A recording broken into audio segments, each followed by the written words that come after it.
छोटे से बालक थे जिनका नाम था धन्ना जाट, बड़े महान भगत हुए।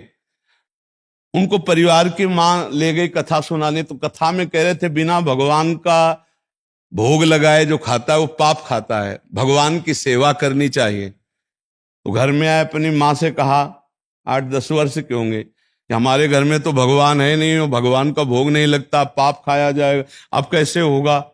तो कथा का आखिरी दिन था, तो पंडित जी के पास गए, कहा कथा आपने सुनाया कि बिना भगवान का भोग लगाए नहीं खाना चाहिए, भगवान हमारे यहाँ तो भगवान है नहीं, तो आप भगवान दे दो। तो उन्होंने देखा कि बच्चा है, तो उन्होंने कहा देखो कथा समाप्त होगी तब भगवान दे देंगे।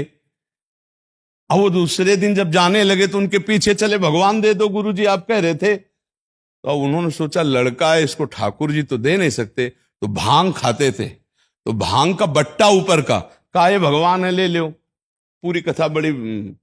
तो उनका कैसे सेवा करेंगे, तो बोले नहा के नहा देना और पवा के पा लेना, बस इतनी सेवा है। और वो इतने खुशी हो, देखो विश्वास है क्या, भांग का बट्टा, इतने खुशी हो गए कि मुझे ठाकुर जी मिल गए, मुझे भगवान मिल गए। घर में गए, नहाया और ठाकुर जी को ना, वही मतलब भांग के बट्टा को ना, और बाजरे की रोटी, गरीब आदमी सामने रखा, पाओ प्रभु।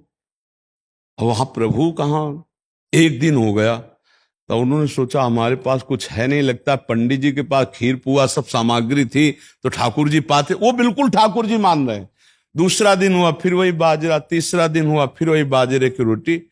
तो वो रो रो करके ऐसे भांग का बट्टा पकड़ा और कहने लगे प्रभु हमारे पास नहीं है कि हम तुम्हें खीर पूड़ी पुआ पवा सके। और गुरु जी ने कहा बिना पवाए पाना नहीं, अगर आप नहीं पाओगे तो हम चाहे मर जाएं लेकिन नहीं पाएंगे।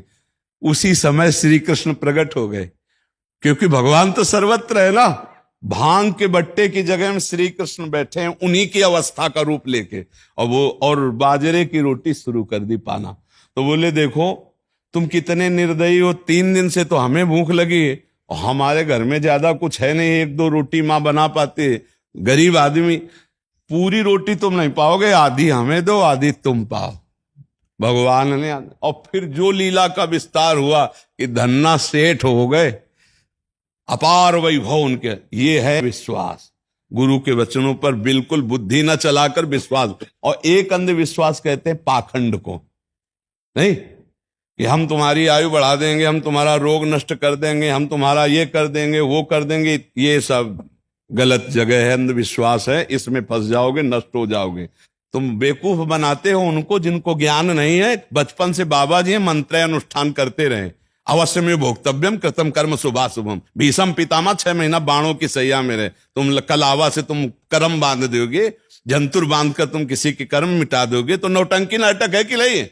बोले धन चकाचक आ जाएगा, अरे इतना तुम्हें तमीज होती धन चकाचक करने की तो दूसरे के हाथ देखने की जरूरत नहीं थी, तुम्हें अपने हाथ देख के तुम करोड़पति बन जाते। ये सब इसे कहते हैं अंधविश्वास, कि इसमें मत फंसो, तुमको अपने कर्म भोगने पड़ेंगे। हाँ एक उपाय है जो तुम्हारे कर्मों को मिटा सके, वो श्री कृष्ण है, दूसरा उपाय नहीं। मामेव ये प्रपद्यन्ते माया मेताम, तुम खुद भजन करो, श्री कृष्ण को रिझा लो, वो तुम्हें सुखी कर देंगे, वो कर देंगे सुदामा से सुदामापुरी, ये सामर्थ्य उनमें है। तो इसलिए इसको, इस अंधविश्वास को हम रोकते हैं कि ये ड्रामेबाजी में कभी कोई मत फंसो, किसी के जंतुर भरने में इतनी ताकत नहीं कि हमारे कर्मों को नष्ट कर दे।